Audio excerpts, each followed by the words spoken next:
കഴിഞ്ഞ ദിവസമാണ് ട്രംപ് തൻ്റെ വിമാനയാത്രയ്ക്കിടെ എയർഫോഴ്സ് വണ്ണിൽ വെച്ച് പ്രതികരിച്ചത് ഇറാനുമായി ബന്ധപ്പെട്ട ആക്രമണങ്ങൾ പൂർണ്ണമായും നിർത്തിവെച്ചിരിക്കുന്നു എന്ന്. ചർച്ചകൾ ഇന്നലെ ഉച്ചയ്ക്ക് ശേഷം ആരംഭിക്കുമെന്ന്. പക്ഷേ US-ഉമായി ചർച്ചകൾ നടത്തുന്നുണ്ടോ, അതിനുള്ള പദ്ധതികളുണ്ടോ എന്ന കാര്യമൊന്നും ഇറാൻ വിദേശകാര്യ മന്ത്രാലയം പൂർണ്ണമായും നിഷേധിക്കുന്ന ഒരു പശ്ചാത്തലമാണ് ഉണ്ടായത്. ഹോർമുസ് കടലിടുക്ക് വഴിയുള്ള കപ്പൽ ഗതാഗതത്തിൻ്റെ സുരക്ഷ ഉറപ്പാക്കുന്നതിനുള്ള വഴികളെക്കുറിച്ച് ധാരണയിലെത്താൻ ഒമാനുമായി ചർച്ചകൾ നടത്തുന്നുണ്ട് എന്നാണ് ഇറാൻ പറഞ്ഞത്. അതിനുശേഷം ഇന്ന് വീണ്ടും ട്രംപിൻ്റെ പ്രതികരണങ്ങൾ വീണ്ടും വരികയാണ്. ഇറാൻ ഒന്നുകിൽ പൂർണ്ണമായും ഒരാണവ കരാറിൽ ഏർപ്പെടേണ്ടി വരും, ചർച്ചകളിലൂടെ ഒന്നും അവസാനിപ്പിക്കാൻ താൻ താല്പര്യപ്പെടുന്നില്ല, കനത്ത തിരിച്ചടി ഇറാനെ പൂർണ്ണമായും കീഴടക്കുമെന്നാണ് ട്രംപിൻ്റെ പുതിയ മുന്നറിയിപ്പ്. US-ൻ്റെ കടുത്ത നാവിക ഉപരോധത്തിൽ ഇറാനിലേക്ക് ഒരു സാധനവും ഇപ്പോൾ എത്തുന്നില്ല എന്നും നിലവിലെ സാഹചര്യത്തിൽ മറ്റു വഴികളൊന്നും അവർക്ക് മുന്നിലില്ല എന്നും മറ്റുമാണ് ട്രംപിന് വീണ്ടുമുള്ള മുന്നറിയിപ്പ്. പക്ഷേ ഇറാൻ ഭരണകൂടത്തിനെതിരെയും വിമർശനമുണ്ട്. ഇറാൻ ഭരണകൂടം വിശ്വസിക്കാൻ കൊള്ളാത്തവരാണ് എന്നാണ് ട്രംപ് പറയുന്നത്. എന്നാൽ മനഃശാസ്ത്ര യുദ്ധമാണ് ട്രംപ് നടത്തുന്നത് എന്നാണ് ഇതുമായി ബന്ധപ്പെട്ട ഇറാൻ്റെ വിലയിരുത്തൽ. ഇറാൻ അങ്ങനെയാണ് ഇതിനെ കാണുന്നതും. കാരണം ആക്രമിക്കാൻ താല്പര്യവുമില്ല, ആക്രമിക്കുമെന്ന് തുടർച്ചയായി പറയുകയും ചെയ്യുന്നു. തങ്ങളെ പേടിപ്പിക്കുകയാണ് ആ തരത്തിൽ ലക്ഷ്യം എന്നാണ് ഇറാൻ പറയുന്നത്. ഇപ്പോൾ വി വിനോദ് ഏറ്റവും പുതിയ വിവരങ്ങളുമായി ചേരും. വിനോദ്, ട്രംപിൻ്റെ മുന്നറിയിപ്പുകൾ, വെല്ലുവിളികൾ എന്താണ്, ഉപരോധങ്ങളൊക്കെ ഉണ്ടാകുമെന്ന കാര്യങ്ങളൊക്കെ വീണ്ടും പ്രഖ്യാപിക്കുകയാണ്. പക്ഷേ ഒരു തരത്തിലും അമേരിക്കയ്ക്ക് താല്പര്യമില്ല ഇനി ആക്രമിക്കാൻ എന്ന് നമുക്കറിയാം. ആയുധങ്ങൾ കുറയുന്നു, അവർ ലക്ഷ്യങ്ങൾ സാധിക്കുന്നില്ല. അതൊക്കെ ട്രംപിനെ വല്ലാതെ ചൊടിപ്പിക്കുന്നുണ്ട്.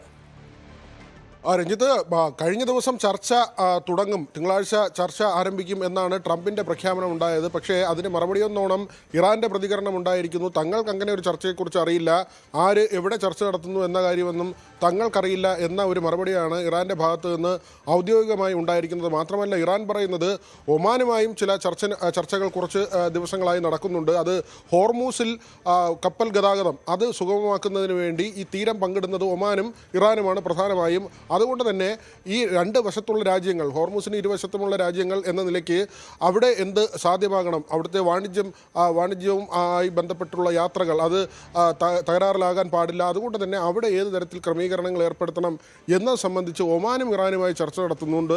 അമേരിക്കയുടെ കാര്യത്തിൽ തങ്ങൾക്കൊന്നും അറിയില്ല, അങ്ങനെ ഒരു ചർച്ചയെക്കുറിച്ച് അറിയില്ല എന്നാണ് ഇപ്പോൾ ബഖാഫിയുടെ അടക്കം പ്രതികരണം ഉണ്ടായിരിക്കുന്നത്. വിദേശകാര്യ വക്താവാണ് അദ്ദേഹം. അങ്ങനെ ഒരു പ്രതികരണം വരുമ്പോൾ അത് അമേരിക്കയെ ചൊടിപ്പിക്കുന്നു എന്ന് തന്നെയാണ്. മാത്രമല്ല ട്രംപിൻ്റെ ഏറ്റവും ഒടുവിലത്തെ പ്രസ്താവന എന്നത് തൻ്റെ ക്ഷമ നശിക്കുകയാണ്, ഇനി വലിയൊരു തിരിച്ചടിയിലേക്ക് പോകേണ്ടി വരും, വലിയ യുദ്ധത്തിലേക്ക് പോകേണ്ടി വരും, താൻ പൂർണ്ണമായും ക്ഷമ നശിച്ചവനായിരിക്കുന്നു, ഏറ്റവും അവസാനത്തെ അവസരമാണ്, ഇറാൻ ഒരു സമാധാന കരാറിലേക്ക് പോകണം, ഇപ്പോൾ ഒരു ചർച്ചയ്ക്ക് അവസരമുണ്ട്, ഈ അവസരം പ്രയോജനപ്പെടുത്തണം, അങ്ങനെ ആണവ നിർവ്യാപനം എന്ന നിലയിലേക്കുള്ള കാര്യങ്ങളിലേക്ക് എത്തേണ്ടതുണ്ട്. ആദ്യത്തെ പ്രശ്നമായി നിൽക്കുന്നത് ഹോർമൂസാണ്. ഹോർമൂസ് തുറക്കുക എന്നതാണ് അമേരിക്കയെ സംബന്ധിച്ച് ഏറ്റവും പ്രധാനപ്പെട്ട കാര്യമെന്ന് ട്രംപ് പറയുന്നുണ്ട്. അതിനുശേഷം തുടർ ചർച്ചകളിലൂടെ ഈ ആണവ കാര്യത്തിൽ തീരുമാനമെടുക്കുകയും ആണവായുധ ശക്തിയായി ഇറാൻ മാറാതിരിക്കാനുള്ള നടപടികളിലേക്ക് കടക്കുകയും ചെയ്യുക എന്നതാണ്. അതിനുള്ള അവസാനത്തെ അവസരമാണ് ഇപ്പോൾ ഇറാന് മുന്നിലുള്ളതെന്ന് ട്രംപ് പറയുന്നുണ്ട്. അങ്ങനെ ട്രംപിൻ്റെ നിരാശയും ദേഷ്യവും ഒക്കെ തന്നെ പലകുറി നമ്മൾ കണ്ടതുപോലെ ഏറ്റവും ഒടുവിൽ ഒന്നുകൂടി വന്നിരിക്കുന്നു.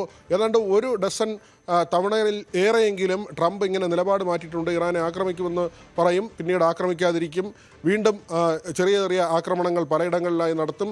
അങ്ങനെ ട്രംപ് നിലപാട് മാറ്റി ഏറ്റവും ഒടുവിൽ അമേരിക്കൻ പൗരന്മാർ പൂർണ്ണമായും പശ്ചിമേഷ്യയിൽ നിന്ന് ഒഴിയണം, അന്തിമമായ യുദ്ധത്തിലേക്ക് പോകുന്നുവെന്ന ഒരു സ്റ്റേറ്റ്മെൻറ്റ്. അതിന് പിന്നാലെ സൗദിയുടെ ഇടപെടൽ ഉള്ളതുകൊണ്ട് ഇനി ആക്രമിക്കുന്നില്ല എന്ന ഒരു പ്രഖ്യാപനം വരുന്നു.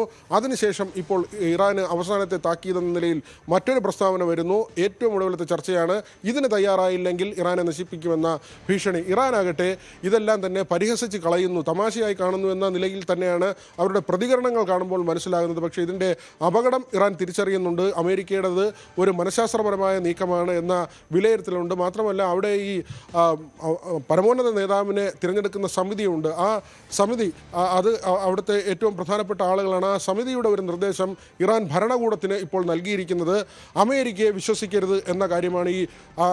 നമ്മൾ മലയാളത്തിൽ ആ വാക്കുകൾ മാറ്റിയാൽ ഈ ഗുണ്ട പണിയാണ് ഇവർ ചെയ്യുന്നത്, ഈ ഗുണ്ടകളെ വിശ്വസിക്കരുത് എന്ന തരത്തിലാണ് ഇപ്പോൾ ഇറാൻ്റെ ഈ പരമോന്നത സമിതി അവിടുത്തെ ഭരണകൂടത്തിന് ഒരു നിർദ്ദേശം നൽകിയിരിക്കുന്നത്. അതുകൊണ്ട് തന്നെ ഇറാൻ പെട്ടെന്ന് അമേരിക്കയുമായി ഒരു കരാറിൽ ഏർപ്പെടാനുള്ള സാധ്യത വളരെ കുറവാണ്.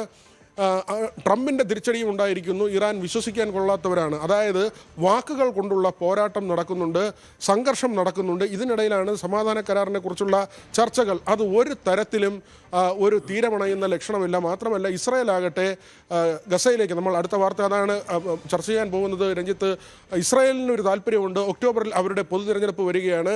ഈ യുദ്ധം നീട്ടിക്കൊണ്ട് പോവുക എന്നത് തന്നെയാണ് നെതന്യാഹുവിൻ്റെ താല്പര്യം. കാരണം അവിടെ ഈ രാജ്യസ്നേഹം കൂടുതൽ പറയണമെങ്കിൽ യുദ്ധം നിലനിർത്തേണ്ട ആവശ്യമുണ്ട്. അതുകൊണ്ട് തന്നെ അമേരിക്ക ഒരു കരാറിൻ്റെ ഭാഗമായി ചർച്ചകൾ നടത്തുമ്പോൾ ഇസ്രായേൽ ഒരു വശത്ത് അവരുടെ ആക്രമണം തുടരുന്നു എന്നതാണ് പ്രധാനപ്പെട്ട കാര്യം. മാത്രമല്ല ഇസ്രായേലിൻ്റെ മുൻ പ്രധാനമന്ത്രിയുണ്ട് നഫ്താലി ബെനറ്റ്. അദ്ദേഹത്തിൻ്റെ ഒരു സ്റ്റേറ്റ്മെൻറ്റ് കൂടി വന്നിരിക്കുന്നു.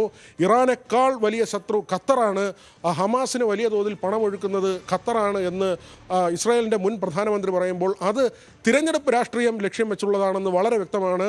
ഇസ്രായേലിൽ വരാൻ പോകുന്ന പൊതു തിരഞ്ഞെടുപ്പ് തന്നെയാണ് ഇപ്പോഴത്തെ ഈ സംഘർഷങ്ങൾക്ക് അടിസ്ഥാനമായി ട്രംപിന്റെ മുന്നറിയിപ്പ് എന്ന് പറയുന്നത് ഇത് അവസാനത്തെ അവസരമാണ്. ഇറാനുമായുള്ള ചർച്ചകൾ പുരോഗമിക്കുന്നുണ്ട് എന്ന് പറയുമ്പോഴും ഇത് അവസാനത്തെ അവസരമാണ്. ഒരു പുതിയ കരാറിൽ ഒപ്പുവെക്കാൻ ഇറാന് ഒരിക്കൽ കൂടി അവസരം നൽകുന്നു. അതേസമയം യാതൊരു ചർച്ചയുമില്ല എന്ന് ഇപ്പോൾ ഇറാൻ വ്യക്തമാക്കുന്നു. ഇറാന്റെ അഭ്യർത്ഥന പ്രകാരമാണ് ചർച്ച നടക്കുന്നത്. സൗദി അറേബ്യയും UAE, ഖത്തർ എന്നീ രാജ്യങ്ങളുടെ പിന്തുണയുണ്ടെന്നും ട്രംപ് പറയുന്നു. പക്ഷേ ഇറാൻ ഒരു തരത്തിലും ഇതിന് വഴങ്ങുന്നില്ല എന്നുള്ളതാണ് ഏറ്റവും പ്രധാനപ്പെട്ട ഒന്ന്.